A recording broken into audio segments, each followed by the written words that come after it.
brighten up those dark mornings. Wheeler, Ollie, and Lecter. Mornings at the Cabin. Mornings at the Cabin, indeed. Wheeler and Lecter, yes, as the disembodied voice of Joel Lane just said.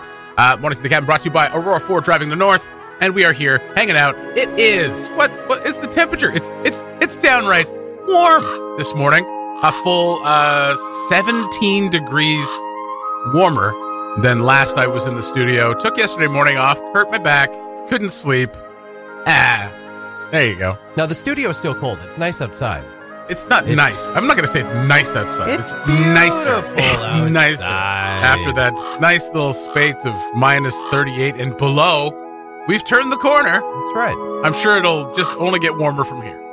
Like, we were talking about that yesterday morning. Like, just historically, it's just going to get warmer from here. Oh, probably. I mean, that was the last cold day we had on Sunday. Oh, God. That was it. That would also be terrifying. That would be. Yeah. I don't, there's just something you can't get used to. And that's minus 39. No one can get used to that.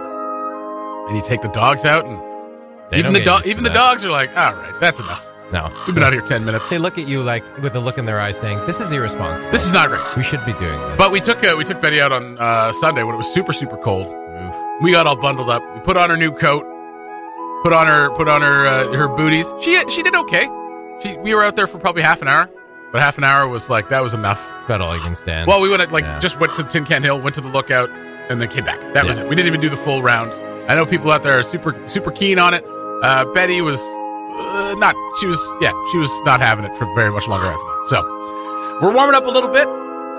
Obviously, it's still a little cool out there, but there's other stuff to talk about too, other than the weather, right? Mornings at the Cabin, the podcast. Brought to you by Aurora Ford Driving the North and the all-new 2021 14th generation F-150. We got some. Come check them out. The Edmonton Eskimos, formerly known as whoa. the Edmonton Football Team. But, I mean, you got to say the name in order to be like, hey, remember that stupid name they had for so long? They announced earlier in the year last year that they were going to change it. They were going to drop the Eskies, the Eskimos, because, racism. And so they decided to drop it, and they said that they were going to go for this season, which didn't happen, obviously, that they were going to go as the Edmonton Football Club. Right? Yes. But it didn't happen. The season was canceled. It's like the only professional sport league that canceled their season. But they're hoping to play again this year. So they're got to come up with a new name. That's right. Right? So they were going to do a season as the Edmonton Football Club and then come up with a new name in the offseason. That time has come. The Edmonton Football Team has revealed 7 options for its new name, and you can check it out in an online survey, which you can click on the link at cabinradio.ca. Emily Blake has that for you. It launched on Monday. The franchise, currently known as the Edmonton Football Team, or EE, says it's looking for the most excellent name. It's the easiest possible rebrand. Yeah. That you could possibly ask Pretty for. much. I mean, and so all the options, obviously, all start with E. So it's the Edmonton E whatever. Yeah. They know because then you don't have to change the logo. Yeah. You don't have to do anything. That's right. Which is, you can keep the colors. Yeah. So these are the options. So do you want to do a little intro to see how they feel? Yeah, that's right. Okay. Yeah. So we'll start off with, of course, a little DJ horn there. There we go. Okay. Very nice. Give it a go. All right. What's this? Is Commonwealth? Is it still Commonwealth Stadium? I think so, yeah. Welcome to Commonwealth Stadium, your Edmonton Evergreens. It's all right. They kind of got behind that. Evergreens. I mean, it makes sense. Yeah. A lot of surrounded by a lot of evergreen forests and whatnot. It's not bad. All right. It could be worse, yeah. And now going into a more high school kind of feel, your Edmonton Eagles. See, I don't like that one. I don't like that one at all. There's already the Philadelphia Eagles. Yeah, it's also already like the Eagles is the name of umpteen friggin' teams across high school and college. It's boring. It's boring. And plus, you've already got the unfortunate history, and that you're not going to change, of the color scheme of the Edmonton Football Club, where it's exactly the same as the Green Bay Packers. That's right. So and it already is. If you have the color scheme of the Green Bay Packers and your name is the Eagles, you're just a mishmash of two NFL franchises. And Edmonton deserves better than that. Do they? Okay. From a sports perspective. Yeah, Sure, yeah. They've really had a tough go of it. All right, next one. Your Edmonton Elkhounds. Elkhounds! Elkhounds. Now, an Elkhound is a small What is dog. an Elkhound? It's like a medium dog. It kind of looks like a husky. It's got a little curled up tail. They're pretty cute. Okay. But they're known for its courage, tracking, and hunting moose and other large game such as bears and wolves. Okay. There's none of those in the CFL. Right? So they get up to about, I mean, they don't get that big. They're 25 kilos is kind of where they top out, which is like 60 pounds, not even 60 pounds. So a smaller dog, a medium dog. Yeah. That hunts bears and wolves, which is kind of cool. Again, if you're in the NFL and you're a team name that hunts bears, that's great because you can just mash the Chicago Bears all day. There you go. There's no bears in the in the CFL. That's right. So that one doesn't work. Now, for a more ethereal choice, not ethereal, that's the wrong word. I used it wrong. I can't think of the word now. I don't know. It's the your Edmonton Eclipse. No, don't even cheer for that. No one wants that. No one wanted that either. The Edmonton Eclipse. Like that got a very it's not ethereal. DJ What's the name? What's the word I'm thinking of? I don't know. Atmospheric? No, it's not, and it's not existential either. It's esoteric. Esoteric. Wow. I'm probably using that wrong as well. Esoteric. The Edmonton Esoterics. Yeah, we have an idea of what they are. Not really though. So that one's no good. No. Yeah. I also don't like those names like that. Like I don't like an idea of a name. Yeah. Like I like it. Like how. I think what's your? I mean, not that you need to have a mascot, but what's your mascot? Yeah. Just a dark hole. The moon. Just like shadow. Yeah.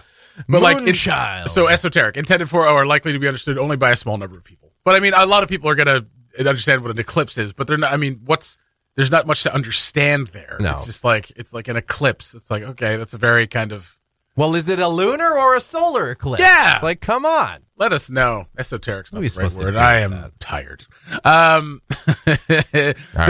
think this one is you got another animal one coming up. Okay. The Edmonton Elk. Again, no. Yeah. No.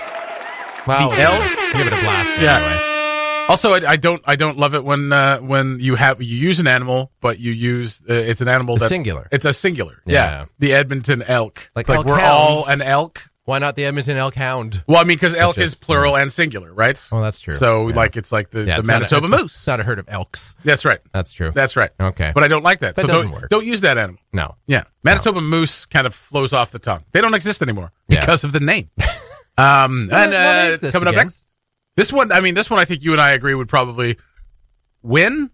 Let's save the winner for last because I think it's the clear winner. You think it's the clear winner? Okay. Yeah. Here's another one that's kind of like, it's not, I guess esoteric is not really the word, but we'll call it esoteric anyway.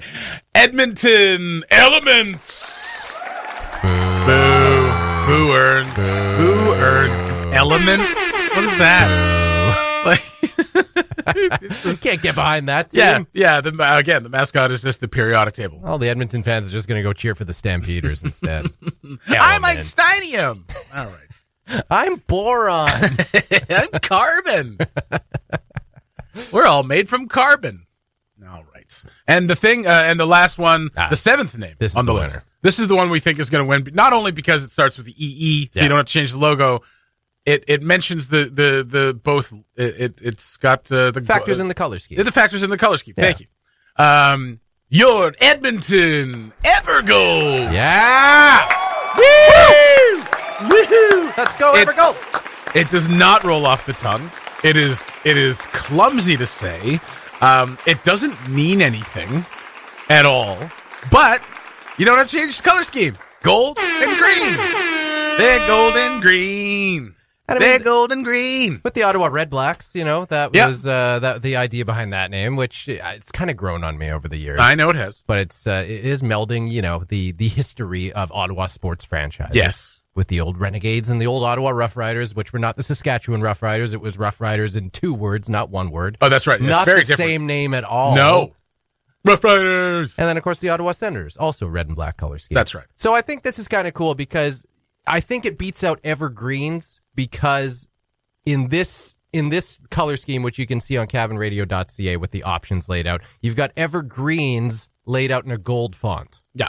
And just there's something about it that doesn't quite work. Yeah. Maybe if you reverse they could it. reverse it. I mean, that's just our graphic. But if it's, but this is kind of like their branding, how it looks. So, yeah, you got Edmonton Evergold. And gold. It's like, yeah, I like that. Evergold. I think they've kind of fixed it so that's the standout winner. Evergolds.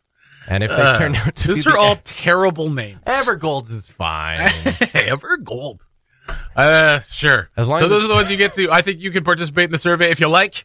Go click on the link at cabinradio.ca. Emily Blake has that story for you. And pick the name of the new Edmonton Football Club, the Elk. The Mornings at the Cabin podcast. Hey, it was early. What do you want from us? Mornings at the Cabin brought to you by Aurora Ford Driving the North and the all-new 2021 Bronco Sport. Also, you can pre-order your Bronco Proper, which is what I'm calling it, because there's the Bronco Sport, and then this Bronco. You can pre-order those today, and they're going to be awesome. So, what's the difference? Well, the Bronco Sport's like a smaller SUV, like an Escape. And then the Bronco is the Bronco, more like what the Bronco used to be, which is like a big 4x4 that's more kind of in competition with the Jeep. Where's the tie? Where's the tie? Proper. Yeah, real corporate. Huh. Real proper is the Bronco Sport. But the Business Bronco is Bronco. like, the Bronco is like, take your tie off and put on your Crocs and go 4x4. Head to the gym at lunch. That's right. I admire people who do that. That's insane. Okay. Wow. All right. What's going on, Jesse? I don't know what's going on. I got distracted for a second. Best terrible date story still going on. This is the last day. If you can get it in before the end of the day, you'll make it. We got the judges coming in tomorrow. Friday, pardon me. Yes. But they're going to do the judging tomorrow. This is the last day. Yes, absolutely. Okay. We have compiled all the stories. We're sending them to Stacy and Joanne. They're going to do some homework tomorrow night. Do their best to pick a winner, man. Like there are some top contenders this year. Absolutely. They'll figure it out between the two of them, and then they'll come in Friday morning, and we'll pick a winner here. I didn't listen yesterday, but I read Tanis's story today, and woo-wee! Oh. Subdermal penile implants. Did That's you all you Google need to it? know. Google it or not. Yeah. You can. Did you? I know what those are. You know. I know. I've seen them. They are great. They are fantastic. In fact, I still got that free piercing. So I haven't picked it yet. I would never do that to anybody. I would never do that to anyone. Well, you can only do it to yourself. That's only. Oh, what? I don't think so. You mean you have that professionally done? You would never put someone through. I wouldn't put someone through that. Doing it to you. That's right. I see. That's right. Okay. Yeah.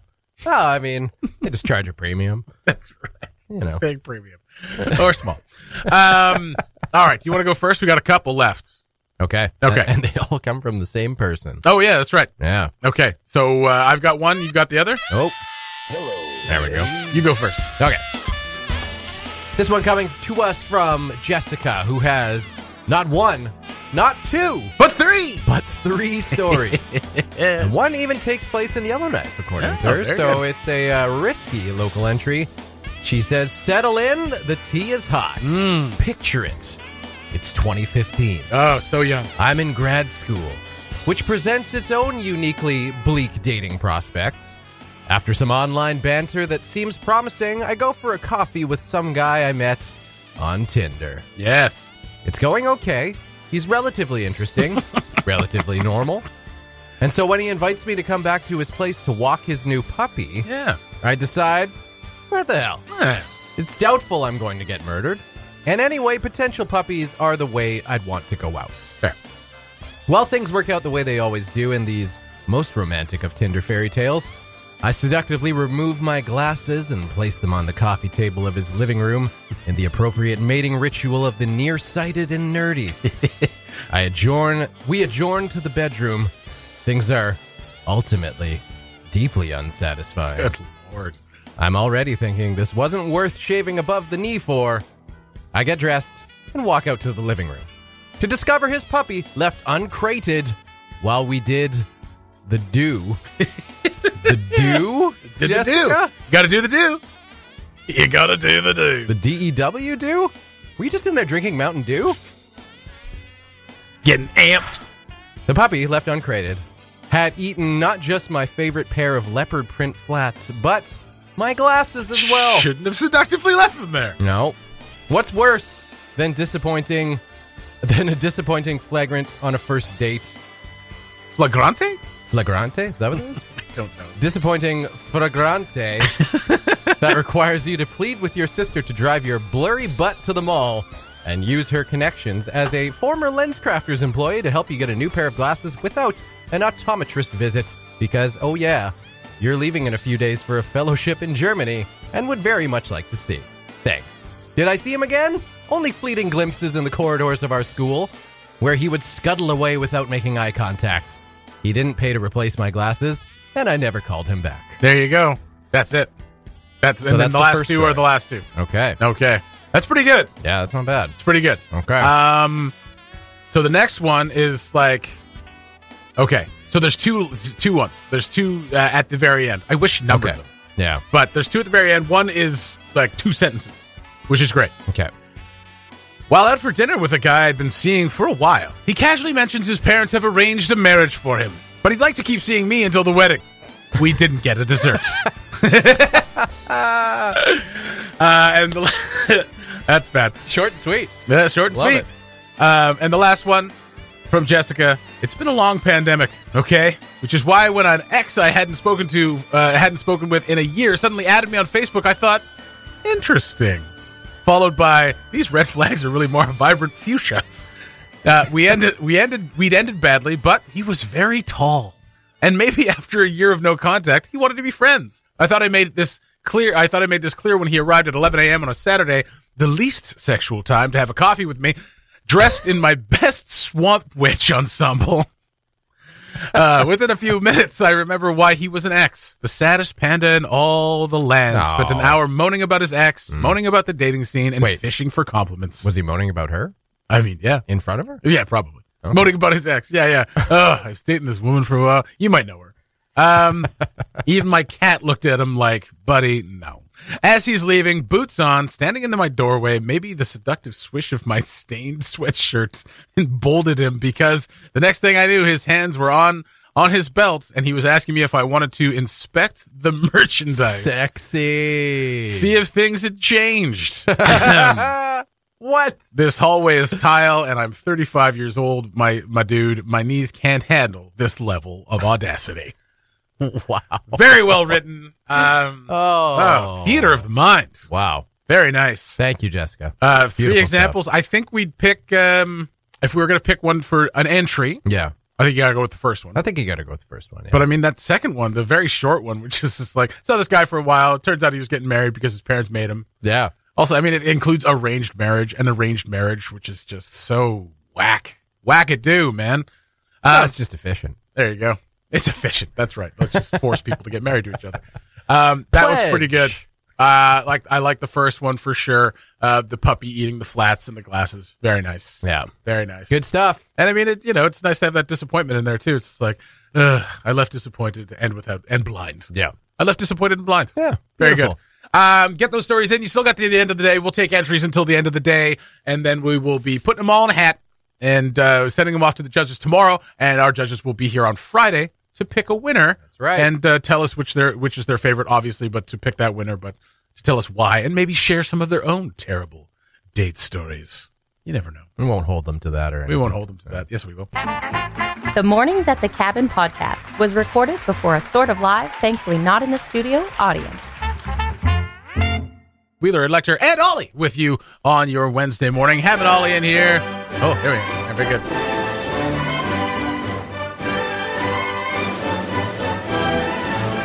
You know, I was just listening to the CBC, and we give off a very different vibe. Do we? We do.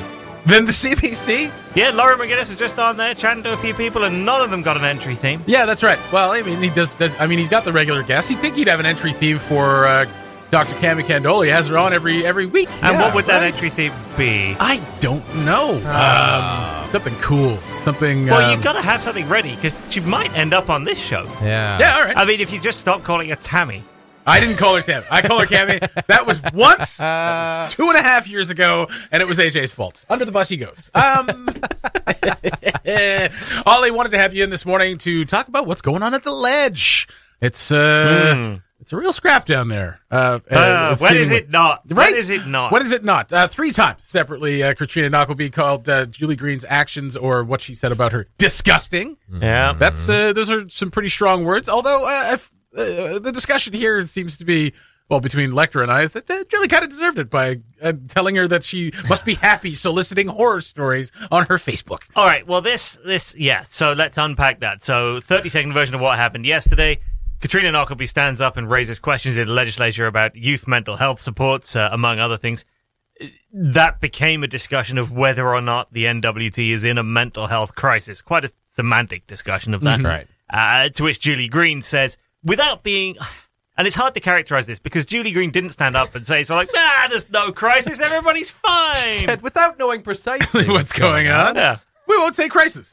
And so she didn't stand up and say that, but she basically said, look, I've got the data in front of me here, and from everything that we could tell, yeah, there's a significant problem, but it hasn't worsened significantly recently in a way that we'd call a crisis. Okay. Which, I know. Let me get through all of this, because I know, that we got to pick only a maximum of 5 things here to discuss in the next 10 minutes, and I don't even know that that's going to meet the qualification. Fair. So that's where this initial debate was coming from. At which point, Katrina Knockleby stands up and says, well, one person falling through the cracks is a crisis. That's almost verbatim quote. And then Julie Green stands up and says, no, the MLA and I don't agree on this. She's been soliciting horror stories on Facebook which she's been finding very gratifying. Now, if you look at that post on Facebook, even the post on Facebook from Katrina Knockleby is not without snark. Yeah, because what she had posted on Facebook, and this is 4 or 5 days ago now, is words to the effect of, if you feel like you've fallen through the cracks in the mental health system, please get in touch with me so I can pass on those stories to the health minister for her education. Right. Yes. Very pointed. Very pointed, yeah. Yeah. And what this speaks to is the fact that for years now, these two have not enjoyed each other's company in the legislature.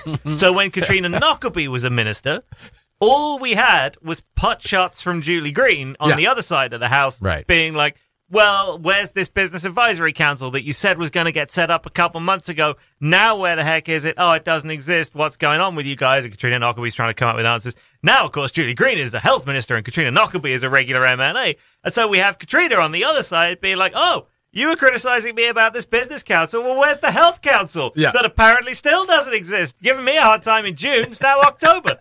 So this has been going on. This is not a yesterday thing. It's not like both people got up and had a bad morning and just took it out on each other. Right. There appears to be some genuine animosity between particularly these two MLAs. Yeah. And no matter which one of them happens to be in power at any given moment, because let's face it, it keeps changing, there's still that level of needle in all of the exchanges between them. And it was, more often than not, when Julie Green had questions, they were for Katrina Knockleby. Yeah. More often than not, when Katrina Knockleby has questions, they're for Julie Green. Because neither of them seems to be able to leave it be. Yes. I love the way you framed it as, saying it's not a yesterday thing. Like, it's been going on for a bit. But for years, they've been going at each other. For exactly 2 years. A year and a half. A year and a half. Just qualifies past for exactly a year they've been going. That's right. Yeah. But it seems like it's been longer because, it's been a constant thing. You have to remember that 2020 was a decade long. Yes, that's true. That's right. That's so true. that feels like years. For decades, they have been at each other's throats. I mean, this is... Well, this is why I say that, whether or not you call it a crisis is kind of a minor part of this. Absolutely. Right. Because that's frankly being used by both of them as a reason to take a shot at the other one. Yes. Rather than being a genuine discussion of whether or not there's... Frankly, who cares whether or not we call it a crisis? Evidently, there's a lot wrong and a lot that needs fixing. I don't care if you want to call it a crisis or not. Just do something about it rather than yell at each other in the legislature and bring up points of order with the Speaker. And may I just say, the Speaker, Frederick Blake Jr., is just adorable. He's just lovely, bless him. He just sits there. So Katrina Knockleby gets up and may as well have mounted a semi-automatic and just sprayed the legislature verbally. Right? Verbally. That's a verbal comparison before anybody gets upset with me. I realize we're touchy in North America on that subject. You can make those comparisons in Britain because nobody owns those weapons. Anyway. It's too soon in the States. Okay. Disregard. I retract the former statement. But Freddie Blake, when people get up and are genuine, Katrina Knockleby, I'm disgusting this, disgusting that, disgusting the other, sits back down. Freddie Blake Jr. just sits there, gives it a beat of about 2 or 3 seconds and says, I'll take that as a comment. As you hear her footsteps. Yeah. And then you hear her footsteps. So Julie Green then gets up and says, point of order, I think that was unfair on me. And Freddie Blake says, well, I will probably leave it to tomorrow because we'd usually have a debate about that, and gestures to the empty chair where no one is there to debate because she's gone. So we'll come back to that one. Yeah. And he's enjoyably unflappable. Yeah. Katrina Knockleby absolutely assailed Julie Green, and Freddie Blake's just don't think I heard a question there. Next.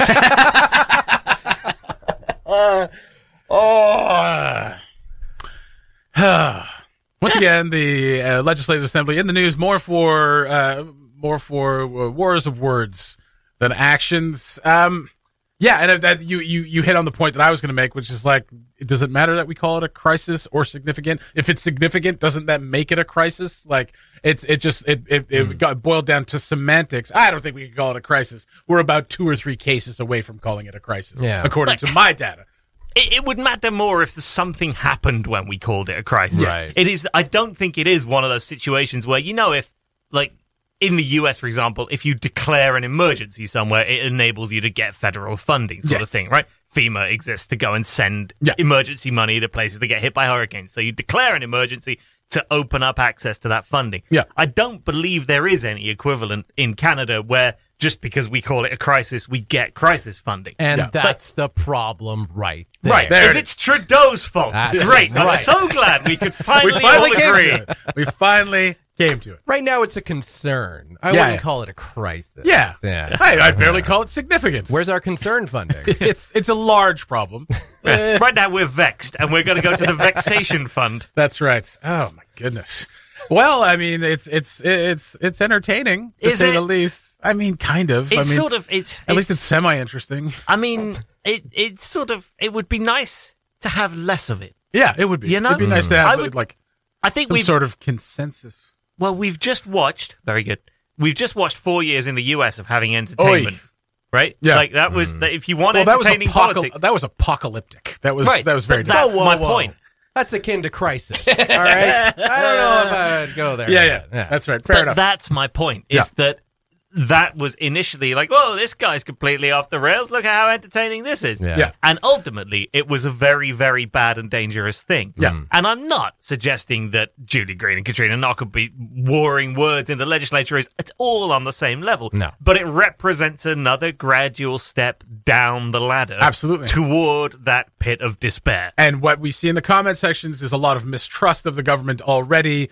This certainly doesn't help. It doesn't help, and it also distracts even from us doing the reporting on the rest of it. That's right. Because we have to report on this stuff because it's important. When you decide to vote in 2023, this is the stuff you're probably going to want to know about how everyone was handling the business of government. Yeah. But what's really important is the stories that we've now published this morning on the new school for Betchicon or the midwifery programs. And that's the stuff that we should be getting into and talking about as people, is what are we doing with all the programs and services that we need to fix the issues with things like mental health. And instead we're talking about this.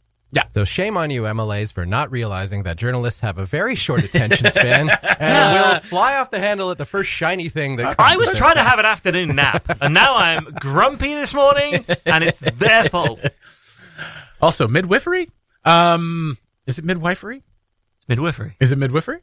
Midwives. Midwife. In the midwifery program. That's fair enough. Yeah. All right. Well, I mean, we'll see what happens next, I suppose. But another distraction while two egos kind of go at each other. It's just like mornings at the cabin. Just like mornings, yeah, exactly. But I mean, that's why this is this, and that is that. This has been a crisis since day one. That's right. Significant. Significant. The Mornings at the Cabin podcast. Finishing off the Mornings at the Cabin radio program for Wednesday, brought to you by Aurora Ford Driving the North. Just a reminder, send out those best terrible date stories. We've got some great ones in the last couple of days. You have to the end of the day to send those in for a chance to win a big old prize pack, dinner for two to Bullock's Bistro, some flowers from Flowers North, and a gift pack from Great Slave Gifts.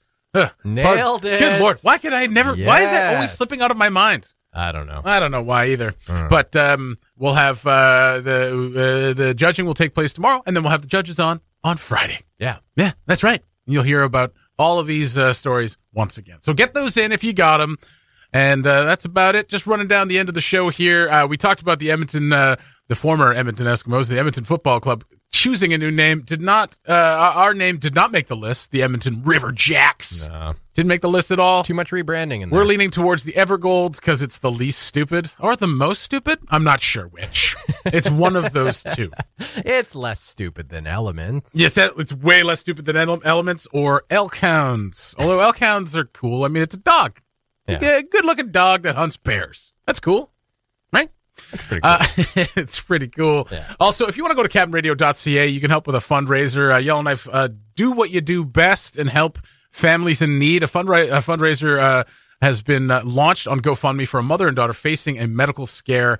In January, 24-year-old Savannah Lance and her mother, Tanya, traveled to Edmonton after Savannah suffered multiple seizures. Doctors discovered an abnormal mass in Savannah's brain, and the two now await a biopsy appointment that will require them to travel south again.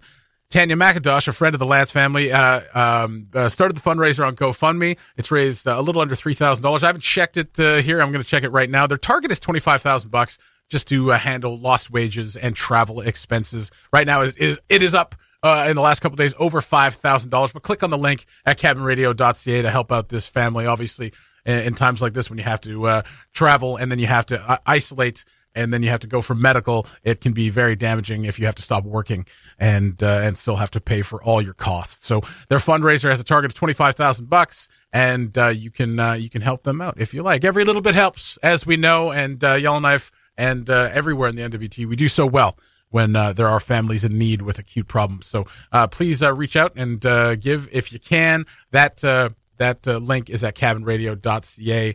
Search for fundraiser for YK Mother and Daughter, and you'll find that there. That's going to do it for Mornings at the Cabin this morning. Remember, you're allowed to call your coworkers disgusting if they suggest that you're getting joy out of negative stories.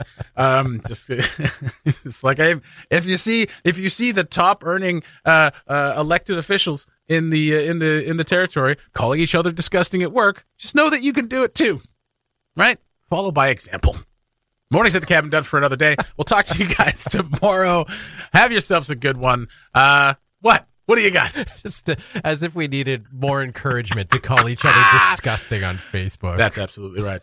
Talk to you guys tomorrow. Bye-bye. Thanks for listening. Check out more from the show at cabinradio.ca and by following the Mornings at the Cabin Facebook page.